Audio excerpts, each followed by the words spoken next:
जय श्री कृष्ण। श्रीमद् भगवत गीता अध्याय 11।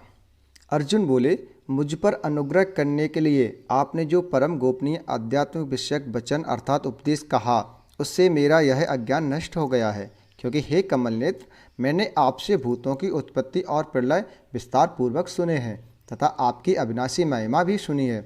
हे परमेश्वर, आप अपने को जैसा कहते हैं यह ठीक ऐसा ही है, परंतु हे पुरुषोत्तम, आपके ज्ञान, ऐश्वर्य, शक्ति, बल, वीर और तेज से युक्त ऐश्वर्य रूप को मैं प्रत्यक्ष देखना चाहता हूँ। हे प्रभु, यदि मेरे द्वारा आपका वह रूप देखा जाना शक्य है, ऐसा आप मानते हैं, तो हे योगेश्वर, उस अविनाशी स्वरूप का मुझे दर्शन कराइए। श्री भगवान बोले, हे पार्थ, अब तू मेरे सैकड़ों हजारों नाना प्रकार के और नाना वर्ण तथा नाना आकृति वाले अलौकिक रूपों को देख। हे भरतवंशी अर्जुन, तू मुझ में आदित्यों को अर्थात अदिति के 12 पुत्रों को, 8 वसुओं को, 11 रुद्रों को, दोनों अश्विनी कुमारों को और 49 मरुदगणों को देख तथा और भी बहुत से पहले न देखे हुए आश्चर्यमय रूपों को देखेगा। हे अर्जुन, अब इस मेरे शरीर में एक जगह स्थित चराचर सहित संपूर्ण जगत को देख तथा और भी जो कुछ देखना चाहता हो सो सब देख, परंतु मुझको तू इन अपने प्राकृतिक नेत्रों द्वारा देखने में निसंदेह ही समर्थ नहीं है। इसी से मैं तुझे दिव्य अर्थात अलौकिक चक्षु देता हूँ, इससे तू मेरी ईश्वरीय योग शक्ति को देख सकेगा। संजय बोले, हे राजन, महायोगेश्वर और सब पापों के नाश करने वाले भगवान ने उस प्रकार कहकर उसके पश्चात अर्जुन को परम ऐश्वर्युक्त दिव्य स्वरूप दिखलाया। अनेक मुख और नेत्रों से युक्त, अनेक अद्भुत दर्शन वाले, बहुत से दिव्य भूषणों से युक्त और बहुत से दिव्य शस्त्रों को हाथों में उठाए हुए, दिव्य माला और वस्त्रों को धारण किए हुए और दिव्य गंध का सारे शरीर में लेप किए हुए, सब प्रकार के आश्चर्यों से युक्त, सीमा रहित और सब ओर मुख किए हुए विराट स्वरूप परमदेव परमेश्वर को अर्जुन ने देखा। आकाश में हजारों सूर्यों के एक साथ उदय होने से उत्पन्न जो प्रकाश हो, वह भी उस विश्वरूप परमात्मा के प्रकाश से सदृश कदाचित ही हो। पांडुपुत्र अर्जुन ने उस समय अनेक प्रकार से विभक्त अर्थात पृथक पृथक संपूर्ण जगत को देवों के देव श्री कृष्ण भगवान के उस शरीर में एक जगह स्थित देखा। उसके अनंत पर वे आश्चर्य से चकित और पुलकित शरीर अर्जुन प्रकाशमय विश्वरूप परमात्मा को श्रद्धा भक्ति सहित सिर से प्रणाम करके हाथ जोड़कर बोले। अर्जुन बोले, हे देव, मैं आपके शरीर में संपूर्ण देवों को तथा अनेक भूतों के समुदायों को, कमल के आसन पर विराजित ब्रह्मा को, महादेव को और संपूर्ण ऋषियों को तथा दिव्य सर्पों को देखता हूँ।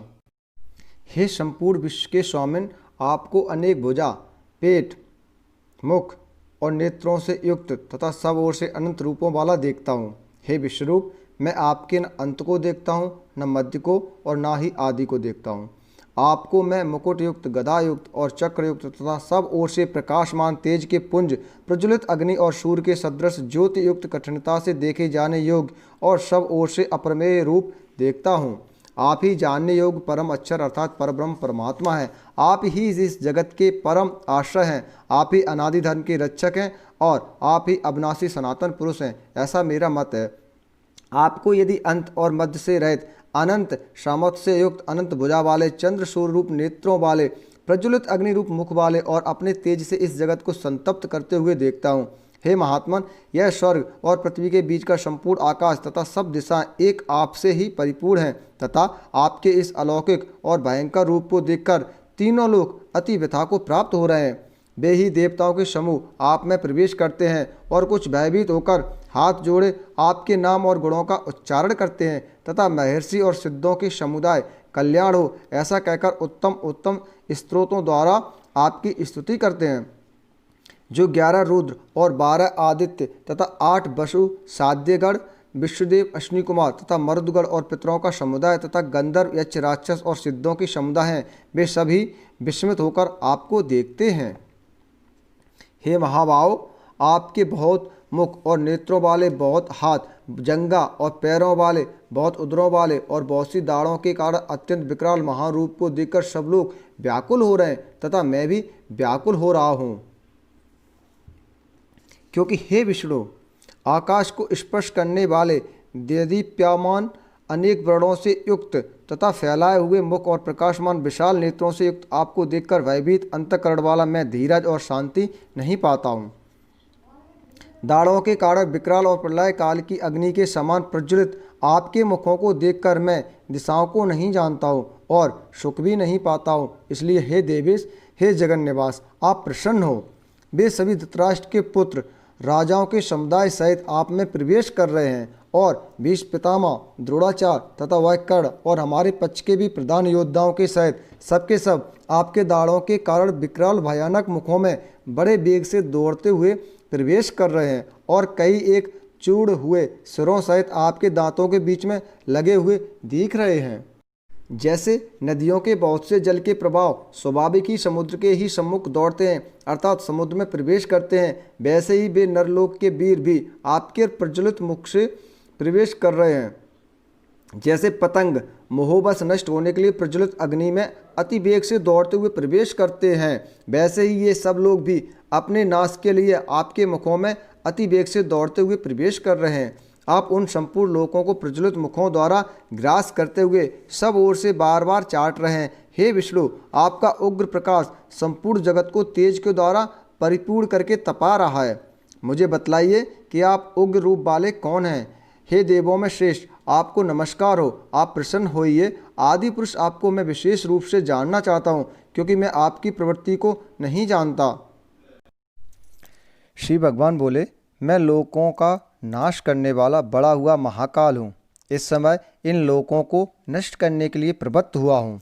इसलिए जो प्रतिपक्षियों की सेना में स्थित योद्धा लोग हैं वे सब तेरे बिना भी नहीं रहेंगे, अर्थात तेरे युद्ध न करने पर भी इन सब का नाश हो जाएगा। अतएव तू उठ, यश प्राप्त कर और शत्रुओं को जीतकर धन धान से संपन्न राज्य को भोग।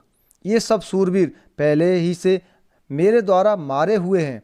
हे सभ्य साचिन, तू तो केवल निमित्त मात्र बन जा। द्रोणाचार्य और भीष्म पितामह तथा जयद्रथ और कर्ण तथा और भी बहुत से मेरे द्वारा मारे हुए सूरवीर योद्धाओं को तू मार। भय मत कर, निसंदेह तू युद्ध में बैरियों को जीतेगा, इसलिए युद्ध कर।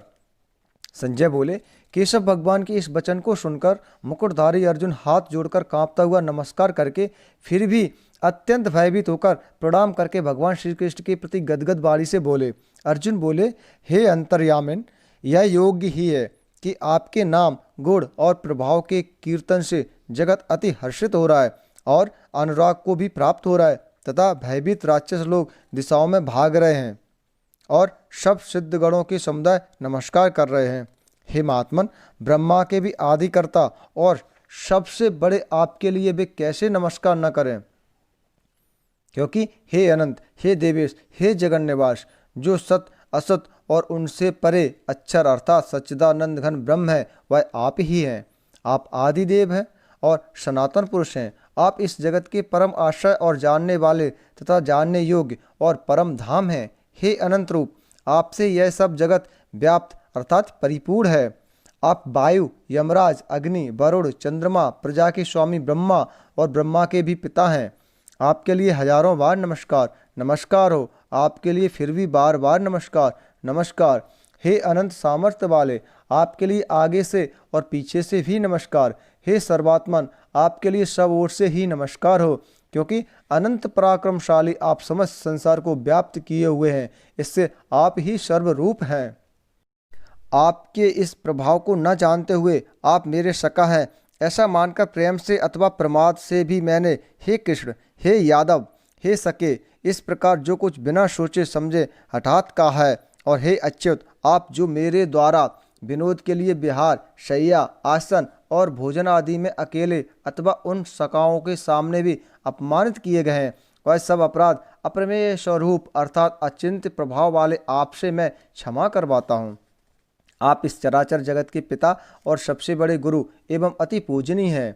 हे अनुपम प्रभाव वाले, तीनों लोकों में आपके समान भी दूसरा कोई नहीं है, फिर अधिक तो कैसे हो सकता है। अतएव हे प्रभु, मैं शरीर को भली भांति चरणों में निवेदित कर प्रणाम करके स्तुति करने योग आप ईश्वर को प्रसन्न होने के लिए प्रार्थना करता हूँ। हे देव, पिता जैसे पुत्र के, सखा जैसे सखा के और पति जैसे प्रियतमा पत्नी के अपराध सहन करते हैं, वैसे ही आप भी मेरे अपराध को सहन करने योग्य हैं। मैं पहले न देखे हुए आपके इस आश्चर्यमय रूप को देखकर हर्षित हो रहा हूँ और मेरा मन भय से अति व्याकुल भी हो रहा है। इसलिए आप उस अपने चतुर्भुज विष्णु रूप को ही मुझे दिखलाइए। हे देवेश, हे जगन निवास, प्रसन्न होइए। मैं वैसे ही आपको मुकुट धारण किए हुए तथा गदा और चक्र हाथ में लिए हुए देखना चाहता हूँ। इसलिए हे विश्वरूप, हे सहस्त्रभाव, आप उसी चतुर्भुज रूप से प्रकट होइए। श्री भगवान बोले, हे अर्जुन, अनुग्रह पूर्वक मैंने अपनी योग शक्ति के प्रभाव से यह मेरा परम तेजोमय सबका आदि और सीमा रहित विराट रूप तुझको दिखलाया है, जिसे तेरे अतिरिक्त दूसरे किसी ने पहले नहीं देखा था। हे अर्जुन, मनुष्य लोक में इस प्रकार विश्व रूप वाला मैं न वेद और यज्ञों के अध्ययन से, न दान से, न क्रियाओं से और न योग्य तपों से ही तेरे अतिरिक्त दूसरों के द्वारा देखा जा सकता हूँ। मेरे इस प्रकार के इस विकराल रूप को देखकर तुझको व्याकुलता नहीं होनी चाहिए और मूढ़ भाव भी नहीं होना चाहिए। तू भय रहित और प्रीतियुक्त मन वाला होकर उसी मेरे इस शंख चक्र गदा पद्म युक्त चतुर्भुज रूप को फिर देख। संजय बोले, वासुदेव भगवान ने अर्जुन के प्रति इस प्रकार कहकर फिर वैसे ही अपने चतुर्भुज रूप को दिखलाया और फिर महात्मा श्री कृष्ण ने सौम्य मूर्ति होकर इस भयभीत अर्जुन को धीरज दिया। अर्जुन बोले, हे जनार्दन, आपके इस अति शांत मनुष्य रूप को देखकर अब मैं स्थिरचित हो गया हूँ और अपनी स्वाभाविक स्थिति को प्राप्त हो गया हूँ। श्री भगवान बोले, मेरा जो चतुर्भुज रूप तुमने देखा है यह सुदृश्य है, अर्थात इसके दर्शन बड़े ही दुर्लभ हैं। देवता भी सदा इस रूप के दर्शन की आकांक्षा करते रहते हैं। जिस प्रकार तुमने मुझको देखा है, इस प्रकार चतुर्भुज रूप वाला मैं न वेदों से, न तप से, न दान से और न यज्ञ से ही देखा जा सकता हूँ। परंतु हे परम तप अर्जुन, अनन्य भक्ति के द्वारा इस प्रकार चतुर्भुज रूप वाला मैं प्रत्यक्ष देखने के लिए, तत्व से जानने के लिए तथा प्रवेश करने के लिए, अर्थात एक ही भाव से प्राप्त होने के लिए भी शक्य हूँ। हे अर्जुन, जो पुरुष केवल मेरे ही लिए संपूर्ण कर्तव्य कर्मों को करने वाला है, मेरे परायण है, मेरा भक्त है, आसक्ति रहित है और संपूर्ण भूत प्राणियों में वैर भाव से रहित है, वह अनन्य भक्ति युक्त पुरुष मुझको ही प्राप्त होता है। जय श्री कृष्णा। श्रीमद् भगवद गीता अध्याय 11 संपूर्ण हुआ।